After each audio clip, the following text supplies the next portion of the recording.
If you do this practice in order to get rid of the contractions, then you have an agenda and you're actually making the contraction wrong. You're saying, I'm trying to get rid of you.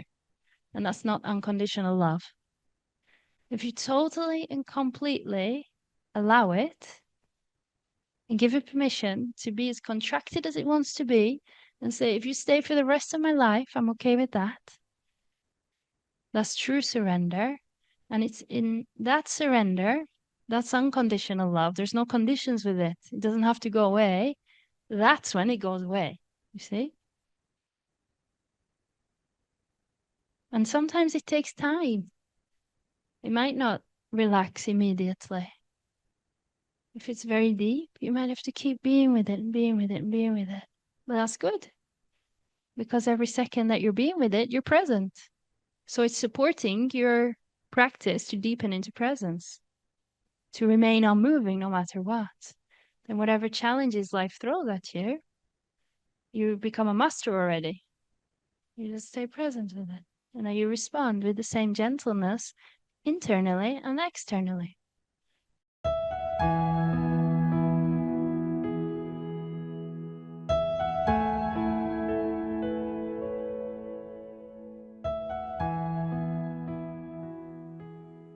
I'm very happy to be here now and experience this India and Ramesh. It's amazing. And I don't have an actual question, but I want to experience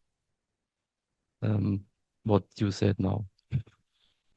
Because my nerve system is in alert and my heart is beating now because I'm not used to talk in front of the public. So that's the challenge. And now I want to explore with you. It's great that you allow the deeper truth, the one that's directing.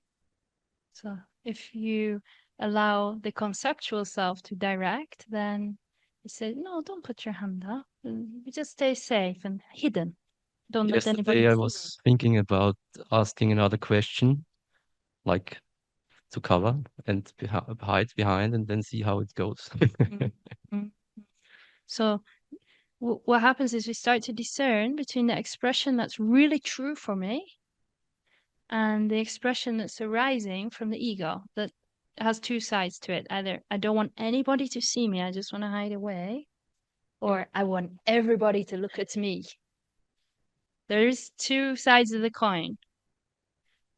Now, if you can recognize those two sides and see it for what it is, and recognize that you're aware of it,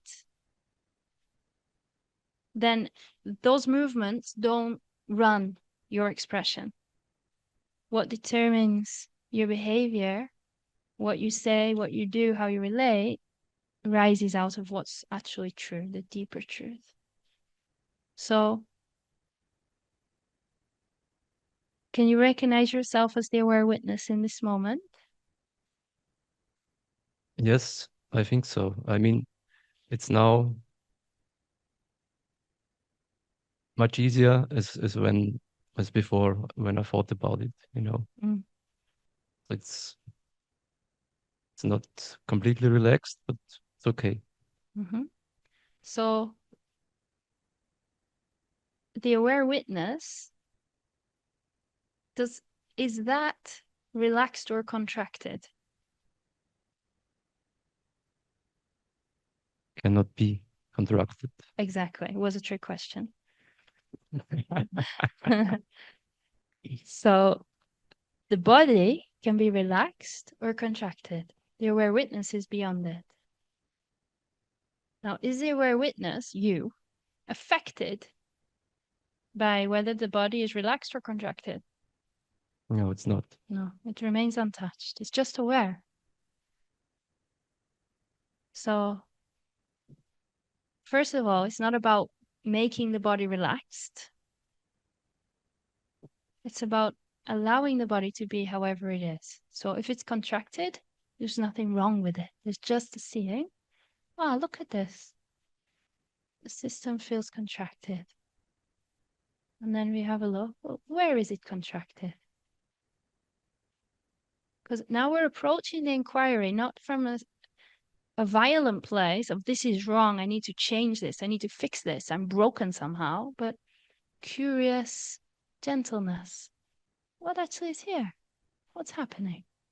And that's that attitude cultivates gentleness in the system, which allows for healing. If we're violent with it in how we relate to the system, it contracts more to protect itself. I'm wrong, I'm bad, I shouldn't be like this, I don't feel safe. But if we say it's okay, then it can relax and open. So where is this contraction felt?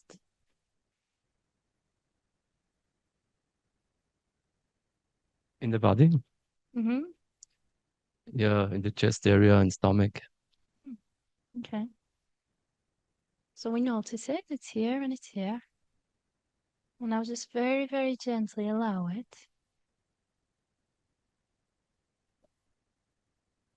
How would you describe the sensation? It's like a clinging or like squeezing. Squeezing. Yeah. Okay. Now allow it to squeeze as much as it wants to. You feel that squeezing sensation. Let it squeeze even harder if it wants to.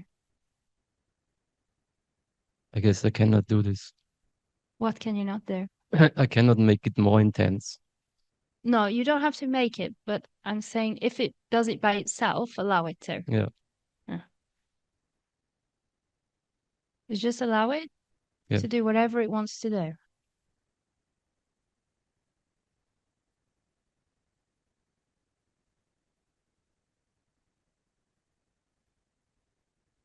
See if you can feel it right in the core of that sensation. Include your whole body. It vanishes a little bit now. It's interesting, huh? So I'm searching for it. What do you find now?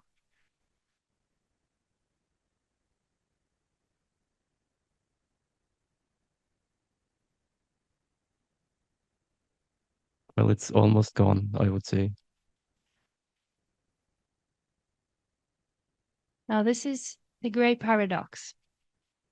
If you do this practice in order to get rid of the contractions, then you have an agenda and you're actually making the contraction wrong. You're saying, I'm trying to get rid of you.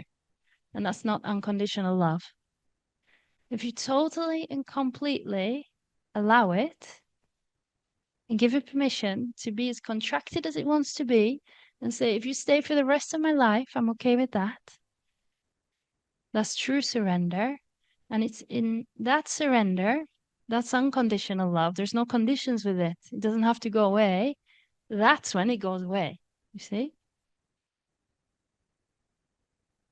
And sometimes it takes time. It might not relax immediately. If it's very deep, you might have to keep being with it and being with it and being with it. But that's good.